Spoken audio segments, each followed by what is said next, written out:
So let's do some Ksp problems here. So remember, these are sparingly soluble solids that are in equilibrium with their corresponding ions.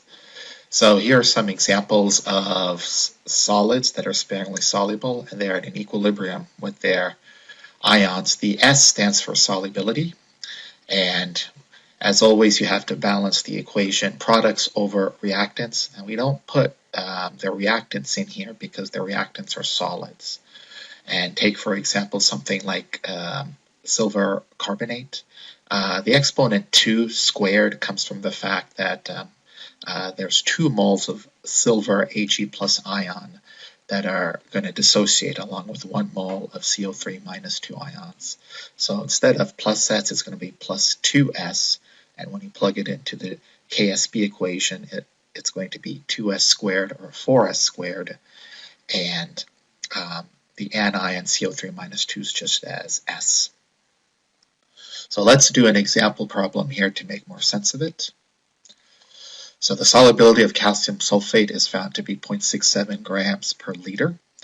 That's another way of stating that how much grams per 1 liter remains in water or in solution. So calculate the Ksp for calcium sulfate. So the first and most important thing to do is write out your Ksp equation. So let's do that. It's the solid, sparingly soluble solid, that is in an equilibrium with its ions. So it's going to be calcium sulfate in an equilibrium with calcium ion and sulfate ion. So let's go ahead and write that. So here's our equation. Calcium sulfate is at an equilibrium with calcium ions and sulfate ions. That describes our Ksp, solubility product constant. It's mass balanced, 1 mole of calcium, 1 mole of calcium, 1 mole of SO4, 1 mole of SO4, plus 2 plus and minus 2 is 0 on the product side, 0 on the reactant side. So we'll do an ice table here, and it will be plus S and plus S. Here we will use S instead of X because S stands for solubility. And our Ksp is going to be, Ksp is equal to calcium ion times the sulfate ion, their respective concentration. This is our Ksp value. So we can look up our Ksp in textbooks, but they tell us in this problem that the solubility is 0.67 grams per liter. So let's go ahead and convert that to concentration, moles per liter, and plug it back in. Notice it's 1 mole of calcium and 1 mole of sulfate. So the amount of calcium that goes dissolved in water is going to be the same, 1-to-1, with the amount of SO4 minus 2 that's going to be dissolved in water, again, because it's a 1-to-1 molar relationship. So let's convert this to moles per liter. So converting the grams per liter to moles per liter is just dividing by the molecular weight, getting about 0.00492 molar. So that's going to be the same calcium ion and sulfate ion, S and S 1-to-1. So let's plug that in here. So Ksp is going to equal to calcium ion, which is this S, and the SO4 minus 2 ion, which is this S. So 0.00492 squared should be our Ksp value. So Ksp is equal to S times S, that's S squared, and we figured out our solubility by converting the grams per liter that is given to us in the problem to moles per liter. We plug that into our S squared, and we get a value of Ksp of about 2.42 times 10 to the minus 5. Remember, units of K, products over reactants, solids, liquids omitted. The units of Ksp are unitless, there are no units. The second problem states the solubility of silver chloride in grams per liter. What is its solubility? So in order to do that, we actually have to write the Ksp equation, get the solubility S, and from that solubility S, we will convert that to grams per liter. So start off first with our equation that describes the Ksp. It's going to go plus S, because the reaction is going to go to the right. We do not care about the solids. The Ksp, again, is products over reactants, substituting S. So our Ksp is going to be S squared. The Ksp value constant is given to us. So let's square root that to get us S. So square rooting the Ksp, we get a concentration S, solubility of 1.26 times 10 to the minus 5. Multiplying that by the molecular weight of silver chloride, there's going to be about 0.00181 grams of silver that's going to be dissolved in 1 liter of water. And there will also be, because it's a 1-to-1 molar ratio, 0.00181 grams of Cl minus ion dissolved in water if you have 1 liter of this substance. So that's the answer in grams per liter. So this question is asking us if a precipitate will form if 200 mL of barium chloride, which consists of barium ion plus 2 and Cl ions minus 1, is mixed in with 600 milliliters of this concentration potassium sulfate, which contains K plus and SO4 minus 2. So if you refer back to your solubility product constant, K plus ion and Cl minus ion will give you potassium chloride, and that is soluble. Okay, we'll just go back to potassium ion and chloride ion. However, barium ion and sulfate ion will actually precipitate barium sulfate. And that precipitation of solid barium sulfate turns out to be a sparingly soluble solid with a Ksp. We can actually look up to the Ksp previously in our chapter notes in our previous table. Yes, you see the barium sulfate is a sparingly soluble compound. This is its Ksp expression. We can go further up in our lecture notes to find the actual value of this Ksp. The actual value of this Ksp is 1.1 times 10 to the minus 30, it seems. So if a precipitate form, the answer is yes or no. In order for a precipitate to form, we'll take these concentrations, calculate Q compared to Ksp, and utilize what's known as the Gator rule. So realizing that we're dealing with barium sulfate, let's write the Ksp equation for barium sulfate now. So our Ksp equation is defined as barium sulfate going to barium ion plus sulfate ion. Using the ice table, some of it will shift to the right to barium ion plus S soluble in water and sulfate ion plus S soluble in water. Ksp is products over reactants. We avoid the solid. Plugging in S here for the concentration of barium ion, plugging in S here for the concentration of sulfate ion, we get S squared. So the solubility basically is going to be the square root of Ksp, whatever the value is in the table. However, these are the mixtures that we're going to mix together. These are the chemicals that we will mix together. Let's find out the corresponding barium ion concentration as well as the corresponding sulfate ion concentration after mixing. And is that enough to cause the precipitation of barium sulfate? The concentration of barium ion that occurs is 200 mils times our concentration, 0.0040 of barium ion. After mixing, the total volume from these two will be 800 mils. So important to realize the mils cancel. And doing that, I'm getting a concentration of barium ion is about 0.001 molar. Along the same lines here, the concentration of SO4 minus 2, so I'll highlight that in green. 600 mils of that 0.0080 molar, big M. After mixing it with the barium, total volume is 800 mils. Don't forget the mils cancel, leaving us with big M. And concentration of sulfate ion as a result is 0.006 molar.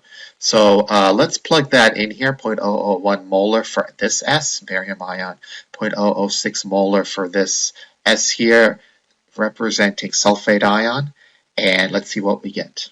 Instead of Ksp, I'm going to use the term Q here, and 0.006 times 0.001.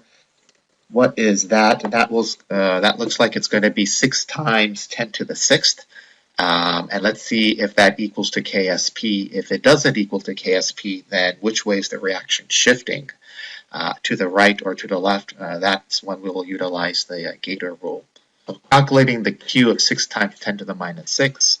Compare Q to Ksp. Always put Q first when doing the Gator rule. And Q here that we calculated above compared to 1.1 times 10 to the minus 30. That's the value I got from the table. And obviously Q is greater than Ksp. If the alligator jaws point to the left, that means the reaction is favoring the left. And the left is our precipitate side. And the answer to this question, will it precipitate form? Well, Q is greater than K, alligator jaws pointing to the left, reaction pointing to the left. The left side is the solid, so the answer is yes. Okay, so yes, a precipitate will form when you mix this volume and this concentration of barium ion with this volume and this concentration of sulfate ion. Don't forget the Cl- is a spectator ion. The K plus potassium ion is a spectator ion. Now let's talk about Ksp in terms of the common ion. So the common ion effect actually suppresses ionization. So with regard to Ksp, the common ion effect will suppress solubility. Highlight that in green. It forces the reaction to shift to the left-hand side towards more of the precipitation. So let's do a problem like this to determine what happens when you have a common ion into your Ksp. So let's do the solubility of AgBr in pure water. This is as what we have done before, same procedure as we've done with silver chloride and all the others. On part B, we'll have a different take on it. We'll do the solubility of AgBr, this time in the presence of sodium bromide at a concentration of 0.001.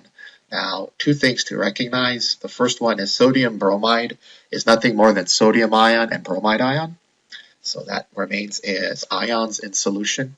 The second important thing to realize is that Br minus ion is going to be common with the Br minus ion for this Ksp equation. So first of all, let's solve for part A and then solve for part B. So let's do part A, and in order to do that, let's write our Ksp for AgBr, silver bromide. So here's our Ksp equation for silver bromide, silver ion and bromide ion in an equilibrium. Ksp is astoundingly small, 7.7 times 10 to the minus 13, which means the equilibrium profoundly favors the left-hand side, but some of it will go to make silver ion, and some of it will go to Br minus ion, bromide ion, but not a lot, given the value is 10 to the minus 13. As always, we'll do our ice table. This will be plus S for solubility and plus S, denoting some of the reaction that goes to the left-hand side. Ksp is solids, products over reactants. We omit the solid. And let's do our Ksp expression for this. Our Ksp is Ag plus times the concentration of Br minus. Plugging in an S for Ag plus, plugging in an S for Br minus. Remember, this equation is both mass balanced and charge balanced.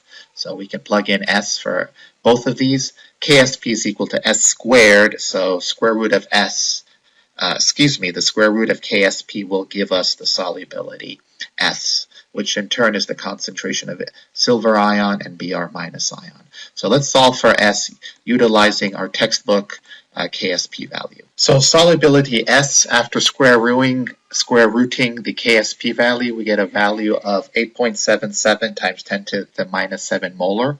That's the value of S, which is also the concentration of silver ion that gets dissolved in 1 liter of water, and the concentration of Br minus ion that gets dissolved in 1 liter of water. Where does the rest of the silver ion and where does the rest of the Br minus ion go? It goes into making AgBr. So that is in pure water. Now we're going to do the same thing, except we will not have AgBr in pure water, solid in equilibrium with water. We will have this AgBr solid in equilibrium with a different solvent, a solvent that has about 0.001 sodium bromide solute in the solvent of water. So what is the solubility of AgBr in this solution that has sodium ion and bromide ion? First thing we need to realize is that everything is the same as we start the equation as if we're in pure water. The concentration of Ag plus will be plus S. The concentration, however, of Br minus will not be simply S, but it will be 0.001 Br minus. So remember that the sodium bromide is 0.001 sodium ion and 0.001 bromide ion. So bromide ion is the common ion. So bromide ion that's already in this solution is at 0.001. So the key to this problem is that Br minus is not S, but, let me highlight this in red, but 0.001 plus S. And where does that 0.001 come from? The 0.001 comes from the fact that you have the solid dissolved in 0.001 sodium bromide. So that changes our ice table a little bit. That also changes what we put into our Ksp expression. So Ag plus remains S. However, the Br minus ion, by virtue of the fact that we are in a solution of sodium bromide, is 0.001 plus S. So now we'll solve for solubility S. And here we're going to do the low ionization assumption.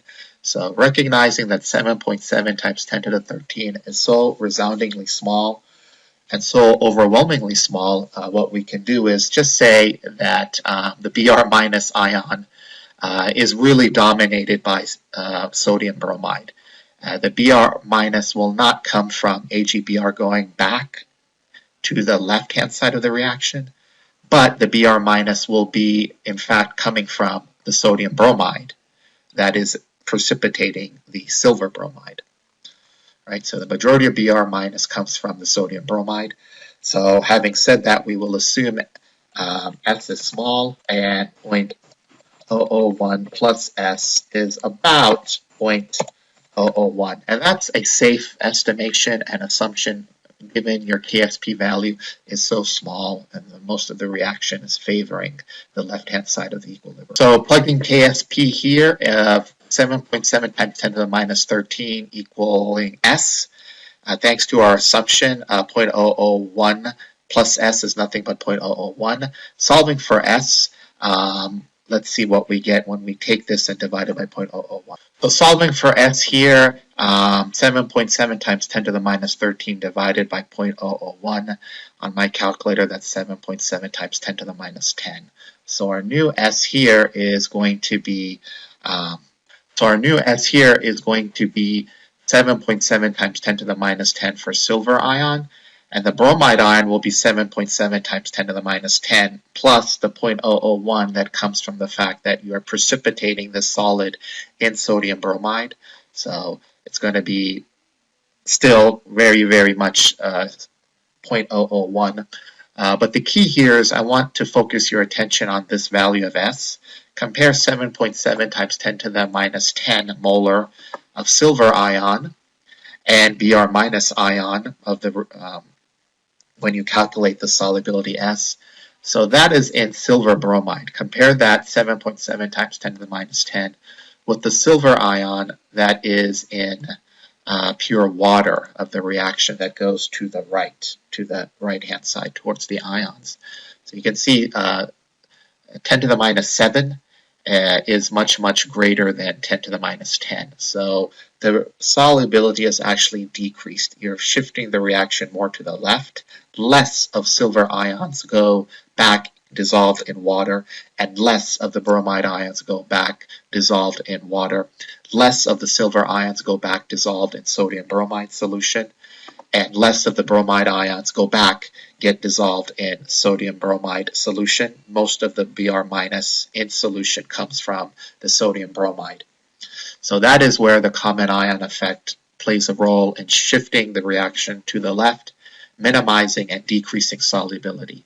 So that's something that you really want to focus on, decreased, whether it's the common ion effect, decreasing solubility, or decreasing ionization. That's the common theme in the common ion effect. So our last problem involving Ksp and the result of dissolving it in a common ion is looking for the solubility of silver chloride in grams per liter in 6.5 times 10 to the minus 3 molar silver nitrate solution. So I always harped this in Chem 1. All nitrates are soluble, all nitrates are soluble, and all nitrates are soluble. So silver nitrate really is silver ion and nitrate ion. So that silver ion is going to be 0.0065 plus S when we put it into our ice table. And Cl minus ion is still going to be S. So that is our Ksp. Products over reactants concentration of silver ion is now not just S because of the common ion of silver nitrate. It's going to be 0.0065 plus S. Cl minus will still remain plus S because that Cl minus dissolved comes from some of the reaction going back to the right-hand side in this equilibrium. Our Ksp is 1.6 times 10 to the minus 10, and in the presence of a common ion, silver ion is going to be 0.0065 plus S. Cl minus is still going to be S. So now let me delete this and delete the bottom portion. Our math and our problem solving takes a little bit of a detour here because now we're solving for S and we can make our life a little bit easier. I got this Ksp from the book. 10 to the minus 10 is exceedingly small. Okay, so most of the reaction that goes back will give you a very small silver ion and also a very small Cl minus ion. Most of the Ag plus that you'll see dissolved in solution, dissolved in water, comes from the silver nitrate. So we're going to assume S is small, and that's a safe assumption because looking at the value of Ksp, it's also small. So let's assume solubility S is small, and in doing so, 0.0065 plus S is nothing more but approximately 0.0065. So this is our assumption, and now all we need to do is solve for S. So solving for S, we're getting a value of 2.5 times 10 to the minus 8. If you compare that solubility S with that found of silver chloride in pure water, you'll see that this value is actually much smaller. Again, decreased solubility in the presence of a common ion. So our final concentration of silver ion is going to be 2.5 times 10 to the minus 8 plus the 0.0065 coming from the silver nitrate solution, which is about 0.0065, and the concentration of Cl minus that goes back into solution is 2.5 times 10 to the minus 8. So most of the silver ion that is dissolved in water is coming from the silver nitrate, and most of the Cl minus ion that's dissolved in water comes from this. Notice it's a very small amount. Comes from this reaction going to the right of this equilibrium, and that's the source of your Cl minus that's dissolved.